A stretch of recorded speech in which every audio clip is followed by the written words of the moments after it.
ఆత్రేయ గారు చెప్పింది ఏంటంటే, ఒకరుండగా వేరొకరు వచ్చారంటే జీవితంలో నరకం అన్నాడు. నేను దాన్ని పూర్తిగా మనకు డిఫరెంట్గా పడ్డాను. ఇద్దరి జీవనం విడగొట్టడమే నరకం అని. కలిసి ఉన్నాను విడగొడతానంటే ఈర్ష్యతో కావచ్చు, అధికారం కోసం కావచ్చు, అవమానం కోసం ఎన్నో వస్తాయి. మనం ఇక్కడ మనం మాట్లాడుకున్నా ఏం చేసినా పాజిటివ్ థింకింగ్ డెవలప్ చేసుకున్నప్పుడు మనకి ఏం జరగదు, ఎవ్రీథింగ్ స్వప్నమే ఉంటుంది. అది పసితనం యొక్క లక్షణం. మా పిల్లల గురించి చెప్పారు కదా, ఒక శాంతారం సినిమాలు కూడా చూశాను నేను. ఇద్దరు ప్రేమించుకున్నారు, బస్సు ఎక్కారు. అమ్మాయి పోయి కూర్చుంది. ఇతను పోవాలనుకుంటున్నాడు, ఇంకోటి వస్తే భరించలేడు, అతను అక్కడికి పోవాలి.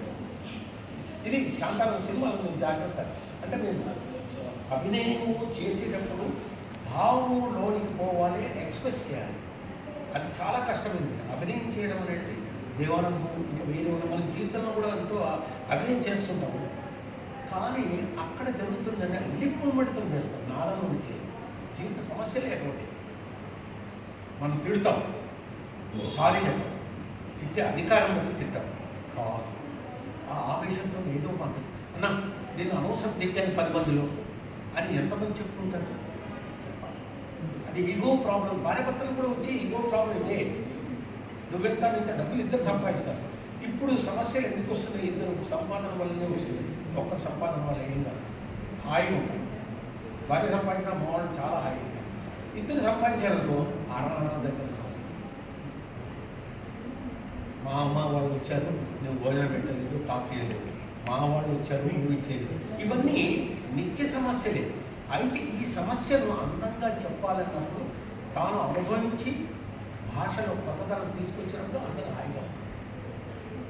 సారు మన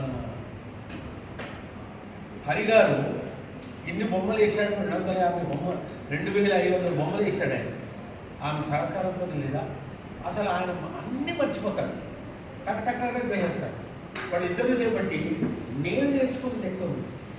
హరిగారు ఆయన కూర్చోబట్టలేదు, వాళ్ళు ఎన్నో పనులు ఉన్నాయి, మిస్ అయ్యాను, అయ్యో వాళ్ళు వచ్చారు అని మనకు సమర్పించి ఆయన బయటకు వెళ్ళిపోతాడు. ఇక్కడ వచ్చినోడు ఆయన ఒక్క వేయలేదు. అదే నిన్న మేము మాట్లాడుతుంది కూడా అదే, అయ్యో సార్ ఇన్ని వేసాడు, ఇంకా వట్టిని ఈ వారం 10 రోజులు వట్టిని ఉండిపోయాడు కదా. ఆయన టైం కాస్ట్ కదా, డబ్బు కాదు.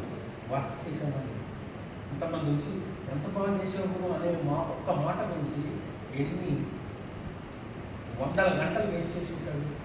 నడుము మనం ఒక అరగంట మనం వాళ్ళు ఏదో ఇచ్చారు, వేడుట కావాలి కానీ నేను 8 గంటలు కూర్చొని రాసేసాను. నేను రెడీగా ఉంది. వారం 10 రోజులు నేను కనబడలేదు, టైం లేదు సార్. మేడం కొద్దిగా నాకు వేరే పర్సనల్ పని. ఇది ఎందుకంటున్నానంటే మేడం పని తీసుకొని టికెట్ క్యాన్సిల్ చేసేసి మా ఇద్దరికి ఇన్స్పైర్ చేసింది. ఇన్స్పైర్ అంటే ఎలాంటి ఏం కాదులేండి, బోడీ ఆ టికెట్ మీద నేను ఎల్లుండి పోతాను. నేను ఎందుకంటున్నానంటే వాళ్ళిద్దరు పరిచయం నాకు తెలియదు. ఇప్పుడు వాళ్ళిద్దరు పరిచయం డిగ్రీ. ఎందుకంటే ఇప్పుడు ఎంత ఆత్మీయత అంటే అరే ఆ రోజుల్లో మనం ఎట్లా ఉన్నాం, ఈ రోజు 9th క్లాస్ చదివేటప్పుడు ఈయన డిగ్రీ ఫైనల్ మా ఇంటి దగ్గరే ఉండేవాడు ఎప్పుడు. అది ఎందుకంటే అది లస్ట్ అనబడదు. లస్ట్కు లవ్కు డిఫరెంట్. అందుకే అట్లా చేసింది మనం అనుకుంటాం, మనం అనుకున్నాయన్నీ కావు. కానీ అనుకున్నప్పుడు ఆనందపడతాం. స్నేహం అనేది అంత గొప్ప. ఆ స్నేహాన్ని అన్ని గురించే స్నేహం అనేది ఒత్తిడి దేవుడు వస్తే కానీ పాపం టైం దొరకలేదో అనుకో, ఎందుకు రాలేదు, నీకు అహంకారం ఎక్కువ, ఇంత దూరం వస్తాను, డబ్బులు ఖర్చు అవుతుందా? ఇది డబ్బులు కొనే క్వశ్చన్ కదా. ఈరోజు కుక్కలు కొడితే డబ్బులు పడుతున్నాయి, ఏంటి నాకు పట్టలేదా అనుకోవచ్చు. కానీ ఆ టైం ఇంకా రాలేదు. Let us wait time.